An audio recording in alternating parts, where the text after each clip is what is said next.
got all your things in it. So a lot of us baby boomers reaching the point where the things aren't as important as they used to be. They're basically, you're paying for rooms to keep your things in. You're paying taxes on the rooms to keep your things in. You're heating and cooling the things that you're keeping. And at some point you go, wow, who's going to take all these things when I'm done with them? And you find out there's not a lot of people interested in the things that you got, especially family and stuff. So then you start, maybe I should downsize. Well, what we're finding is as people are downsizing, they're starting to think maybe tiny's not so bad. There's a lot of women out there and older people right now, they're finding their retirement funds are vanishing. Their pension funds disappearing because it's the biggest Ponzi scheme out there. You can't promise everybody that works for you that you'll support it for the rest of their life. If they turn out living until they're 80 years old and they quit working at 60, it's just not viable. You can't keep doing it. Okay, so it's a promise and it's not funded. And so people are finding out now they're ending up without jobs, they're ending up needing to downsize. They want to maybe reconsolidate their families. But everybody living under one big roof is not necessarily a great idea. Multiple generations no longer get along as well as they used to, where Grandpa said, that's it. And everybody went, okay. Well, now we don't do that. Now there's a little bit of disparity as far as what I want and what that person's going to do. So by creating instead a compound environment where you actually have your main get-together house, where you have your kitchen, your, hey, let's have dinner, let's talk, let's watch TV, and that's your get-together house. Then you have your small houses around it. You have your common garden. Because I do truly believe that gardening and making our own food is going to be our only path to being able to stay healthy before long. If the big corporations get their way and basically take it down to just a few types of genetically engineered crops out there and soils that are depleted and supplemented with chemicals, the only way to stay healthy is going to be to grow your own food, if you can possibly do it. And so I'm a strong advocate for that. I'm also a strong advocate for this. If you teach a man how to build his home from scraps and salvage, then his family will always have a home, because there's always going to be scraps and salvage out there if we take what we've got and preserve it. If we take those houses, instead of throwing them in the dump, 51% of our landfills are building materials. If we don't throw that in the dump, if we save that for our grandchildren, if we start creating jobs in salvage mining, people can go out there and mine salvage. That means taking down houses, dismantling buildings, and then stashing it away. You need warehousing operations? We got tons of empty warehouses all over this country because why? We shipped all the jobs overseas. There's plenty of people who want to work. Don't give them jobs. Empower them. Teach them how to tear down houses. Teach them how to take their family and put them all to work and pull nails and take those houses apart, and then find the people who have the building instinct in them. There's a building gene, there's a tear down gene. People love to tear down things. Some of them just love to tear them apart, and other people love to put them together. You want to get those two types of people in the right categories. You got salvage builders, you got salvage miners, and then you got salvage hunters. The salvage hunters are kind of the mentors. They're the guys that go out there and find the jobs, find the houses, look at the logistics, figure out if it's safe, if it's asbestos, if it's a tear down that's not worth it because there's not enough good stuff to pay for it in human energy. That's the salvage hunter, and he helps bring the salvage miners, these guys that now take it down, together with the salvage builders. Maybe helps get a warehouse going. This could be non-profit, but it's a mentor, somebody helping bring this together and save all this stuff in the rural communities that is going to rot. All the barns. I can build 2 houses out of a barn. Those 2 houses will house a family for the next 100 years. That's 3 times the life of any house being built today, because everything built today is basically designed to dissolve. The Americans have mastered built-in obsolescence. There's very little that you can buy that doesn't have an expected lifetime built into it. My expected lifetime on these houses should be another 100 years or more if you take care of it, because all the materials are cured, all the materials have proven themselves. If you oil them, if you take them and preserve them like you should, they'll last longer than we can imagine. They already did. Who'd imagine we take down houses that were 120, 130 years old, 1 by 12, stuck up and just slammed together with nails, and they held up for 100 years. Now we're going to do it again. We're going to do it efficiently. Energy efficiency, sustainability, not use a lot of things that we have to replace, that we have to basically replace obsolescent stuff.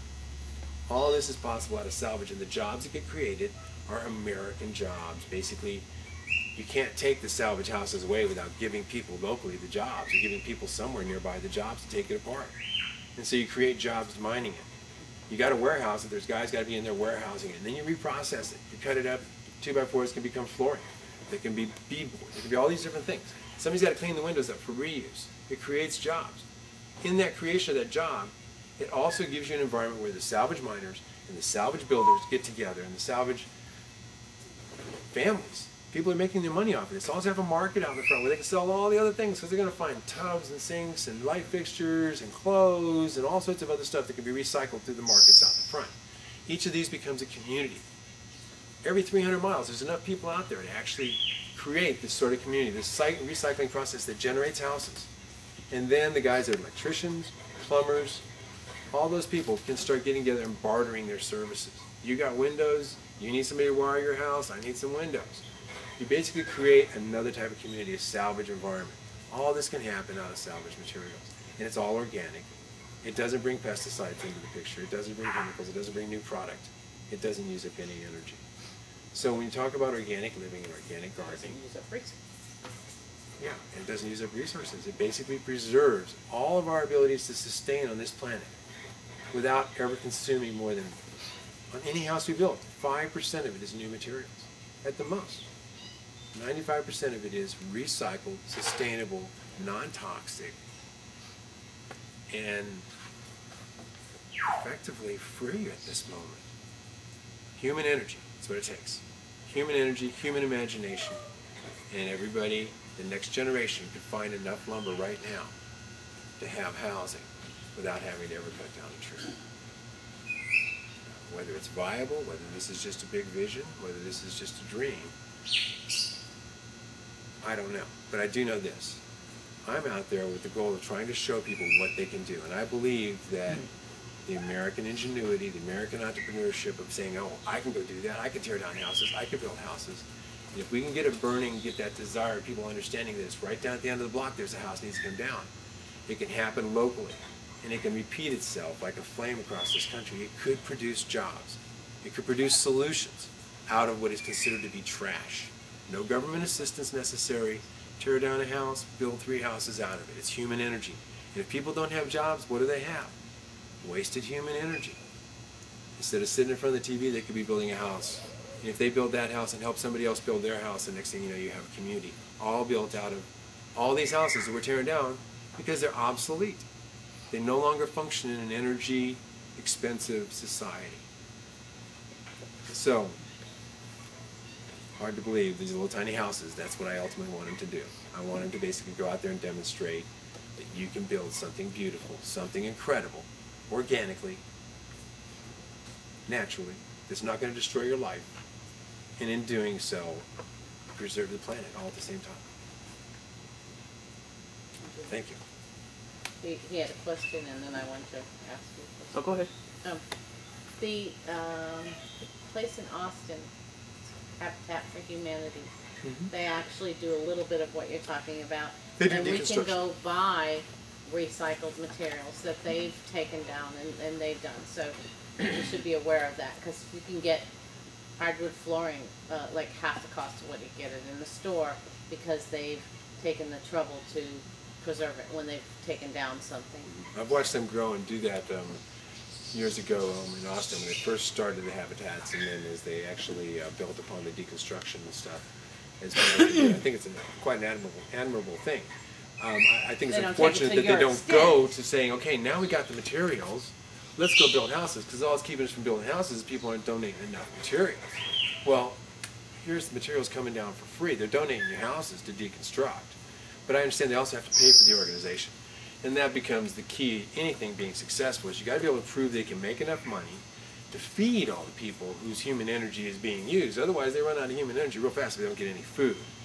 But the beauty of it is you can also be creating housing as you go, so that these people can live in that housing when it's done, and then the community can grow on that. The food we can grow. I mean, if we get down there, we can have food for virtually for free if we just get out there and do the work and grow it. It's a lot of work. That's the problem. But